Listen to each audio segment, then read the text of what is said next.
Alright, let's take a look at every Premier League club and see how they were doing 10 years ago, bringing a close to the last decade of football. Arsenal. 10 years ago this month, Arsenal were in a title race. Yeah, after 19 games of the season, they were just 4 points off the top with a game in hand. By contrast, Spurs were having their best season for decades, and yet, Arsenal were still comfortably above them. If you just gone by the rantings of miserable Arsenal fans for the last few years, you'd swear Arsene Wenger was running a Vietnamese prison system, robbing the club of clean water and chucking spineless yes-men out onto the pitch, languishing somewhere above the relegation zone. But no, lads, I mean, offer Arsenal fans third in the league now, within a sniff of the title, and they'd yank your arm clean out of its socket. Aston Villa. Yeah, 10 years ago, Aston Villa were 6th in the Premier League. Again, and making another play for the Champions League. Again, honestly, Martin O'Neill worked utter miracles at that club. It's 10 years later, and yeah, they're back in the top flight. But good Christ, the last 10 years has been nothing but utter anguish for Villa fans. Cup finals, defeats, relegation, playoff defeat. I guess that's what you get for making fun of Newcastle fans upon their relegation back in May 2009. Bournemouth. Wow, 10 years ago. Good lord, Bournemouth were having to rely on 2 injury time goals to beat Torquay United at home. The only turkey Bournemouth have to put up with Christmas this year is the one nestling on their kitchen plate. God, that was terrible. 10 years ago, Bournemouth were in League 2, fighting it out with the likes of Rochdale and Rotherham at the top of the table. They were in the same division as Grimsby and Darlington. How far have they come? Brighton. Yeah, the 09-10 season wasn't a bar to laugh for Brighton fans. 10 years ago, this club were stuffed in the relegation zone.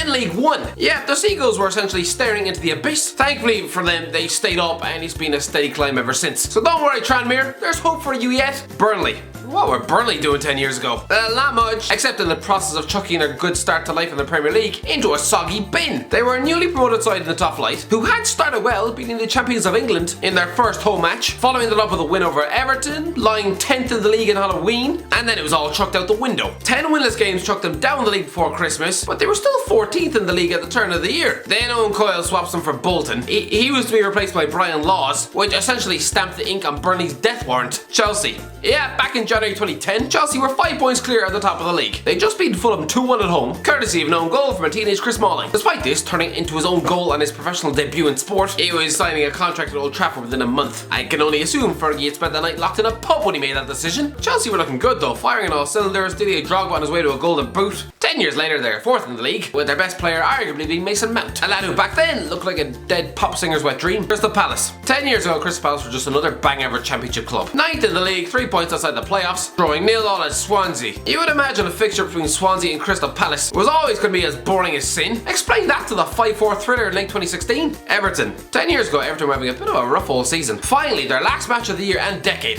they actually got a win. 2-0 over Burnley. Great stuff. It was their first win in 8 league games. They were 11th in the league, 13 points off their usual 6th place finish. They'd gone 2 months without being able to buy a win for love nor money. And yet their manager, the secret mastermind, who was clearly allergic to buying a half-decent striker, was next in line to replace Sir Alex Ferguson. Still not sure how. Leicester.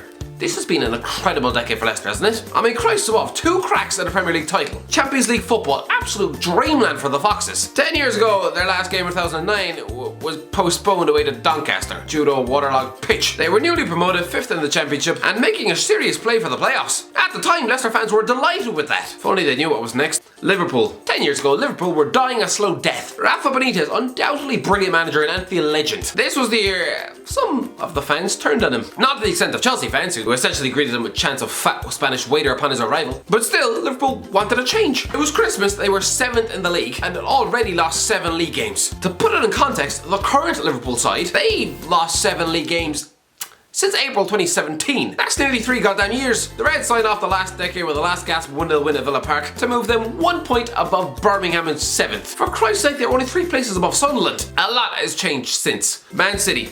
10 years ago, Man City were showing flashes of brilliance. Nah, they weren't winning titles or anything like that, but they were on the right track. Mark Hughes, a man clearly shown to be out of his depth when given good players to coach, or at least better quality than Robbie Savage. He'd be tossed out of the club and replaced by Roberto Mancini. This was only his 2nd game in charge, and they were winning 3-0 at Wolves to move themselves up to 6th in the league. This club, after all their trophies in the last 10 years, this club was starting the decade 3 points above Birmingham City in the table, level on points with Aston Villa. It's fair to say they've come a long way since. Man United. This decade has not been kind for Man United, has it? 10 years ago, they were just wiping the floor with Wigan. 5-0 at home to move within 2 points of 1st place Chelsea. This was back when Sir Alex Ferguson was still the manager. Wayne Rooney was still banging them in, as opposed to nowadays, where he's just signed up for 6 months of warming the Derby County bench. This was an exciting United side in the hunt for every trophy on the planet. If you told them that within 10 years they'd be stuck halfway down the league and dreaming of a first league title in nearly 8 goddamn years, oh, they'd have had you committed to a psych ward. Newcastle. 10 years ago, Newcastle fans were frustrated. Not much has changed. The last game of the previous decade, shamefully, was a goalless stalemate draw at home to Derby County, stuck in the second tier of English football. That alone was another disgrace. It was actually a pretty rocky Christmas for the Toon. Just 2 wins in 7 goddamn games. In the Championship. But hey, they were still top of the league and 8 points clear of third. If you told Newcastle fans that within the next decade, they would return to this standard of football for another season, they'd have probably broken down on the spot. Norwich. 10 years ago, Norwich were making a slow and steady renaissance in the third tier of English football, having been smashed 7-1 at home to Colchester in August. They skillfully dumped their coach in a bin, robbed Colchester of theirs, and set about climbing back into the Championship. Sheffield United. It's been a bit of a topsy-turvy decade for Sheffield United. They've been spat into almost every division. They ended the noughties with a late 1-0 win over Preston, courtesy of a Jamie Ward strike. These sides had met in the playoffs the previous season, and the Blades were desperately trying to sneak their way back into the top 6. This win left them 7th in the Championship, just 2 points off Swansea, Leicester and Cardiff. Southampton. Oh, if you told Southampton fans what the next decade had in store for them,